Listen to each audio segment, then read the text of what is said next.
Hello everyone, welcome and welcome back to my channel. मैं हूं रचना और आप सभी का स्वागत है मेरे चैनल पे। आज की वीडियो में हम बात करने वाले हैं कीटो डाइट के बारे में कि कीटो डाइट होती क्या है। कीटो डाइट क्या वेजिटेरियन लोग भी कर सकते हैं या सिर्फ नॉन वेजिटेरियन लोग ही कीटो डाइट फॉलो कर सकते हैं। कीटो डाइट करने के लिए क्या क्या रिक्वायरमेंट्स हैं, कीटो डाइट के पीछे प्रिंसिपल क्या है, कीटो डाइट के फायदे क्या है और कीटो डाइट करने के नुकसान क्या है, कीटो डाइट के लिए क्या क्या एसेंशियल है, ये मैं आपको नेक्स्ट पार्ट में बताऊंगी। क्योंकि इस वीडियो में अगर मैं ये सब कुछ बताने लग गई तो वीडियो बहुत ज्यादा लंबी हो जाएगी। तो इसमें हम बेसिक्स कवर करेंगे। इस वीडियो में आपको मैं बताऊंगी कीटो डाइट होती क्या है, कीटो डाइट किन लोगों के लिए बनी हुई है और कीटो डाइट है उसके फायदे क्या है, उसके नुकसान क्या है, कीटो डाइट करने के लिए क्या क्या हमें चाहिए और किस तरीके से हमें प्रोसीड करना चाहिए, स्टार्ट करना चाहिए, वो मैं आपको नेक्स्ट पार्ट में बताऊंगी। क्योंकि मैं खुद कीटो डाइट स्टार्ट करने जा रही हूँ। जी हाँ, बिल्कुल सही सुना आपने। मैं कीटो डाइट स्टार्ट कर रही हूँ फॉर गुड 2 मंथ्स, मतलब 60 डेज के लिए। और इसके साथ साथ जब मैं ये फॉलो करूंगी तो आप लोगों के साथ शेयर करूंगी बहुत सारी कीटो रेसिपीज, स्पेसिफिकली वेजिटेरियन कीटो रेसिपीज में शेयर करूंगी। क्योंकि नॉन वेजिटेरियन के लिए तो बहुत सारे ऑप्शन है, वेजिटेरियन के लिए ऑप्शन नहीं है और मैं खुद वेजिटेरियन हूँ, तो मैं वेजिटेरियन कीटो रेसिपीज भी शेयर करूंगी। और साथ में कीटो जो है मेरी बॉडी में क्या इफेक्ट कर रही है, क्या रिजल्ट दे रही है, वो भी आप लोगों के साथ शेयर करूंगी। तो अगर आप मेरे चैनल पे नए हैं, सब्सक्राइब नहीं किया है और कीटो डाइट फॉलो करना चाहते हैं तो अभी सब्सक्राइब कीजिए, क्योंकि नहीं तो आप बहुत सारे इन्फॉर्मेटिव वीडियो मिस करने वाले। ओके, तो लेट्स गेट स्टार्टेड। सबसे पहले कीटो डाइट है क्या।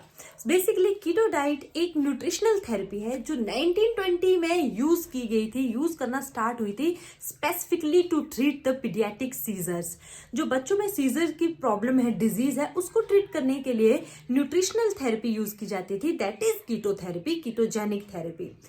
उसमें करते क्या थे, बॉडी को फैट ज्यादा दिए जाते थे, कार्ब से बॉडी को रिस्ट्रिक्ट किया जाता था। और जब बॉडी को कार्ब्स नहीं मिलते थे, मतलब उनको ग्लूकोज नहीं मिल रहा था as a primary source of energy, तो वो क्या करते थे, बॉडी के फैट को ब्रेक डाउन करते हैं और कीटोन बॉडीज फॉर्म करते हैं, फैटी एसिड्स फॉर्म करते हैं। वो जो है फैटी एसिड्स, उनको ही फिर हमारा ब्रेन यूटिलाइज करता है और उसकी वजह से जो ब्रेन है वो कम सीजर जो है वो प्रोड्यूस करता है, क्योंकि उसको ग्लूकोज नहीं मिल रहा था। क्योंकि ग्लूकोज जैसे मिलता है वो जैसे सीजर एक्टिविटी हो जाती है। तो इस तरीके से है पहले ये कीटो थेरेपी जो है सीजर को ट्रीट करने के लिए यूज की जाती थी, जो काफी ज्यादा इफेक्टिव थी। उसके बाद क्या हुआ है, धीरे धीरे जब देखा गया कि इसमें फैट बर्न होता है तो 1970s में ये वेट लॉस के लिए स्टार्ट की गई कीटो थेरेपी, क्योंकि वेट लॉस में काफी ज्यादा इफेक्टिव मानी गई है। लेकिन मैं आपको बता दूं इसके और भी कई सारे फायदे हैं। कीटो थेरेपी बेसिकली होती क्या है, इसमें जो कार्ब्स की रेशियो है वो सबसे कम की जाती है। नॉर्मल इंसान का डाइट कैसा रहता है, जैसे हम नॉर्मली खाना खाते हैं, हम कोई डाइटिंग पे नहीं है, तो नॉर्मली हम अपना डाइट का 60 से 65% जो है वो हम अपने कार्ब से लेते हैं, 25% हम अपने प्रोटीन से लेते हैं और जो रेस्ट बचा वो हम फैट से लेते हैं। लेकिन कीटो डाइट टोटली उल्टी है। उसमें होता है क्या, उसमें अपने हम कार्ब्स को रिस्ट्रिक्ट करते हैं सिर्फ 5 to 10%। अपनी टोटल कैलोरी का सिर्फ 5 से 10% जो एनर्जी है, जो कैलोरीज है, वही हमें कार्ब से लेनी होती है। मैक्सिमम मतलब 65% से 70% जो है हमें लेना होता है फैट से, और जो रेस्ट बचा 20 to 25% ऑफ एनर्जी वो हम लेते हैं प्रोटीन से। मतलब इसमें कीटो डाइट में सबसे हाई रहता है फैट, उसके बाद रहता है मॉडरेशन में प्रोटीन, और सबसे कम जितना हो सके उतना कम रहता है कार्ब्स। तो ये है कीटो डाइट। अच्छा, अब मैं आपको बता दूं कीटो डाइट के फायदे क्या हैं। कीटो डाइट के बहुत सारे फायदे हैं, जैसे मैंने आपको बताया एज अ न्यूट्रिशनल थेरेपी इसको यूज किया जाता था टू ट्रीट द सीजर।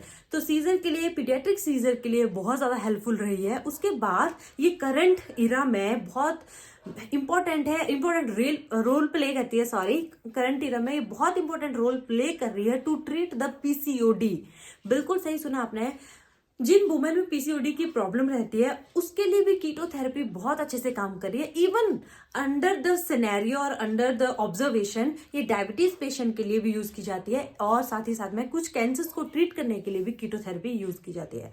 तो मेडिसिनल इसके बहुत सारे यूजेस है। इसके साथ साथ ये वेट लॉस में तो हेल्प करती ही करती है। तो ये है इसके सारे फायदे। इसके साथ साथ मैं आपको बता दूं, हार्ट पेशेंट्स के लिए कीटो जो डाइट है वो बेस्ट रहती है, क्योंकि ये क्या करती है, कोलेस्ट्रॉल के लेवल को कम कर देती है और जिसकी वजह से क्या होता है, जो जमा हुआ फैट है वो पिघल जाता है और बहुत ज्यादा रिलीफ मिलता है, बहुत हेल्प मिलती है स्पेसिफिकली हार्ट पेशेंट। चलो नेक्स्ट हम बात कर लेते हैं कि कीटो थेरेपी या कीटो डाइटिंग करने के नुकसान क्या है, ये साइड इफेक्ट्स क्या हो सकते हैं। तो अगर कीटो थेरेपी का, कीटो डाइटिंग का, मैं तो इसको थेरेपी बोलती हूँ क्योंकि बेसिकली ये एक एज ए ट्रीटमेंट यूज की जाती है। तो इसका जो है साइड इफेक्ट्स ये रहता है कि आप जब बहुत अपनी बॉडी को कंस्ट्रिक्ट कर देते हो, रिस्ट्रिक्ट कर देते हैं कार्ब्स के लिए, तो आपको बहुत सारे सिम्टम्स जो है वो सडन सिम्टम्स अपीयर होने शुरू हो जाते हैं, जैसे कि हेडेक होना, मूड चेंज होना, इरिटेबिलिटी होना, हो कितना गुस्सा आता है जब भूख लगी होती है और ऐसे वैसे चिड़चिड़ापन हो जाता है, साथ ही साथ में हेडेक होना शुरू हो जाता है, नींद नहीं आती है, स्लीप डिस्टर्बेंस, लेजी लेजी लगना। तो शुरू में ये काफी सारे सिम्टम्स जो है अपीयर हो सकते हैं, आपको फेस करने पड़ सकते हैं। और एक इसका बहुत कॉमन जो सिम्टम देखने को मिला है as a side effect, that is keto flu. Keto flu में क्या होता है, हेडेक के एपिसोड्स आते रहते हैं, तो उसे कीटो फ्लू बोलते हैं तो स्पेसिफिकली। तो ये सारे साइड इफेक्ट्स जो कीटो थेरेपी का देखने को मिले हैं, लेकिन साथ ही साथ में उसके बहुत सारे फायदे। तो जी नेक्स्ट हम बात कर लेते हैं कीटो थेरेपी या कीटो डाइट जो है वो कौन कौन से लोग कर सकते हैं। वेजिटेरियन भी कर सकते हैं, डेफिनेटली यस। कीटो डाइटिंग दोनों ही कर सकते हैं, वेजिटेरियन भी कर सकते हैं, नॉन वेजिटेरियन तो कर ही सकते हैं। उनके लिए तो कार्ब्स रिस्ट्रिक्ट करना बहुत ही ज्यादा इजी होता है, क्योंकि मोस्ट ऐसे नॉन वेजिटेरियन सोर्सेज है जिसमें नेट कार्ब्स जो है 0 भी है और 1 ग्राम है, तो that is very very very less. लेकिन वेजिटेरियन सोर्सेज में हर सोर्स में जो है वो कार्ब्स कुछ ना कुछ परसेंटेज होता ही होता है। लेकिन इसका मतलब ये नहीं है कि वेजिटेरियन कीटो डाइटिंग नहीं कर सकते, वेजिटेरियन लोग भी कीटो डाइटिंग कर सकते हैं, लेकिन उसके पीछे कुछ स्पेसिफिक रूल हैं जो उनको फॉलो करने होंगे। बेसिकली इसमें हमें क्या करना होता है, कीटो डाइटिंग में हमारी बॉडी को हमें कीटोसिस स्टेज में पहुंचाना होता है। जब बॉडी कीटोसिस में आ जाती है तो मतलब क्या है कि उस टाइम फैट जो है वो ब्रेक डाउन हो रहे हैं और फैटी एसिड्स और कीटोन बॉडीज बनाते हैं। तो जब कीटोन बॉडीज का लेवल हमारे ब्लड में बहुत ज्यादा हो जाता है, उस स्टेट को हम कीटोसिस बोलते हैं। तो हमें हमारी बॉडी कीटोसिस में जा चुकी है, मतलब हमारा फैट जो है बेसिकली बर्न होना शुरू हो गया और डाइटिंग ने अपना काम करना शुरू हो गया है, तो उसे बोलते हैं कीटोसिस स्टेज। तो वेजिटेरियन के लिए थोड़ा सा मुश्किल है, लेकिन नामुमकिन जो है बिल्कुल नहीं है, वो आप प्रॉपरली कर सकते हो। वो मैं आपको नेक्स्ट पार्ट में, जैसे मैंने आपको बताया कि मैं नेक्स्ट पार्ट में वो सब कुछ कवर करूंगी कि किस तरीके से आपको फॉलो करना है। मैं जो है अपनी कीटो डाइटिंग खुद से बना रही हूँ, खुद से प्लान किया है, क्योंकि एक तो न्यूट्रिशन का नॉलेज है मुझे बिकॉज ऑफ मेडिकल बैकग्राउंड, और साथ ही साथ में आप, मुझे लगता है अपने से ज़्यादा बेटर डाइटिशियन आपका कोई नहीं हो सकता अगर आपको नॉलेज है तो। मतलब आपको नॉलेज मैं दे दूंगी, आपको बस अपना बैठ के प्लान बनाना है। इससे आपके क्या होगा, जो आपको मनपसंद चीज़ है वो आप अपने तरीके से मॉडिफाई करके डाइटिंग में इंक्लूड कर सकते हो, डाइटिंग को इंटरेस्टिंग बना सकते हो, आपको डाइटिंग करने में मजा आएगा। मैंने तो अपना इतना इंटरेस्टिंग प्लान बना लिया ना कि मेरा दिल कर रहा है मैं कब स्टार्ट करूं, मतलब इतनी एक्साइटमेंट हो रही है। मैंने इतनी अच्छी अच्छी चीजें जो है, डिलीशियस डिशेस जो है इंक्लूड करी है कि मैं बहुत एक्साइटेड हूँ इस डाइटिंग को शुरू करने के लिए। तो आई होप ये आपको भी हेल्प करेगा, ये वीडियोस जब आप खुद से बनाएंगे तो आपको भी मजा आएगा। आपके फ्लेवर क्या है आपसे ज्यादा कोई नहीं जान सकता। मैक्रोज की डिस्ट्रीब्यूशन थोड़ी सी अलग है, जहां वेजिटेरियन नॉन वेजिटेरियन लोगों को कार्ब्स रिस्ट्रिक्ट कर सकते हैं लेस देन 5%। हम जो वेजिटेरियन कीटो पे हैं वो कर सकते हैं 20% तक रिस्ट्रिक्ट। लेकिन इसका मतलब ये नहीं है कि आप कीटोसिस में नहीं जाएंगे, डेफिनेटली आप कीटोसिस में जाएंगे। उसके साथ क्या ट्रिक फॉलो करना है वो मैं आपको डेफिनेटली बताऊंगी नेक्स्ट वीडियो में।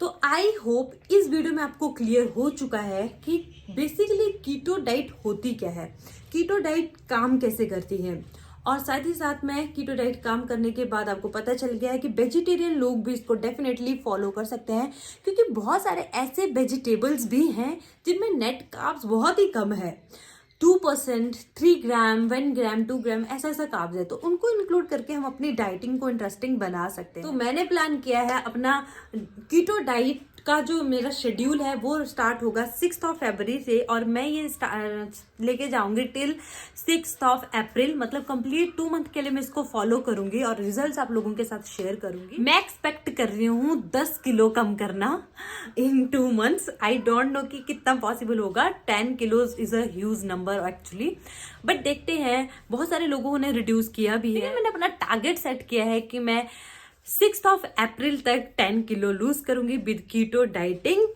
मुझे नहीं पता है कि कितना पॉसिबल होगा। करंट वेट क्या है वो आपको नेक्स्ट वीडियो में समवेयर या उससे नेक्स्ट वीडियो में तो देखने को मिल ही जाए। एक बात मैं और आपको बताना चाहती हूँ, अगर आप थोड़े से हेल्दी हैं और आपको कोई प्रॉब्लम नहीं है तो it is not necessary to lose the weight, क्योंकि जब तक आप हेल्दी हैं, थोड़ा सा ओवर वेट दिखना ये मतलब नहीं है कि आप अनहेल्दी हैं। जब तक आपका BMI जो है वो आपकी नॉर्मल रेंज में है। लेकिन अगर आपका BMI हाई जा रहा है, ओबेसिटी की तरफ जा रहा है, देन डेफिनेटली आपको कुछ स्टेप्स तो लेने चाहिए अपनी हेल्थ के लिए, बिकॉज हेल्दी होने से ज़्यादा इंपॉर्टेंट आई थिंक लाइफ में कुछ भी नहीं है। अगर आप हेल्दी हैं तो ही सब कुछ है, नहीं तो कुछ भी नहीं है। तो अगर आपका BMI नॉर्मल है, आप दिखते चबी हो, दैट्स ओके, उस मोमेंट को, उस बॉडी को इंजॉय करो। लेकिन डेफिनेटली अगर आपका BMI हाई है तो आपको कुछ ना कुछ स्टेप लेना ही पड़ेगा। मेरा BMI डेफिनेटली हाई है, मेरा बॉडी जो है इतना BMI डिजर्व नहीं करती, ये ओवर वेट की स्टेट में आ रही है, इसलिए मैं कीटो डाइटिंग फॉलो कर रही हूँ। और अपने सेल्फ कॉन्फिडेंस के लिए भी मैं कीटो डाइटिंग फॉलो कर रही हूँ। मेरा पर्पस यही है, क्योंकि मैं इस वेट के साथ इतना कॉन्फिडेंट फील नहीं करती। तो ये टोटली आपके ऊपर है। मैं फोर्सफुली नहीं आपको बोल रही कि आप कीटो करो या आपको करनी ही चाहिए। मैं इसलिए बोल रही हूँ क्योंकि हेल्दी रहने के लिए कुछ स्टेप्स तो हमें अपने लिए डेफिनेटली फॉलो करने ही चाहिए। सो ये थी आज की वीडियो का ज्ञान। आई होप आपको पसंद आया होगा। तो जाने से पहले चैनल को सब्सक्राइब करके जाना, और वीडियो अच्छी लगी हो तो लाइक का बटन भी दबा के जाना। अगली वीडियो में मिलेंगे, तब तक के लिए bye bye, take care, stay safe, stay happy and enjoy your life. Bye bye.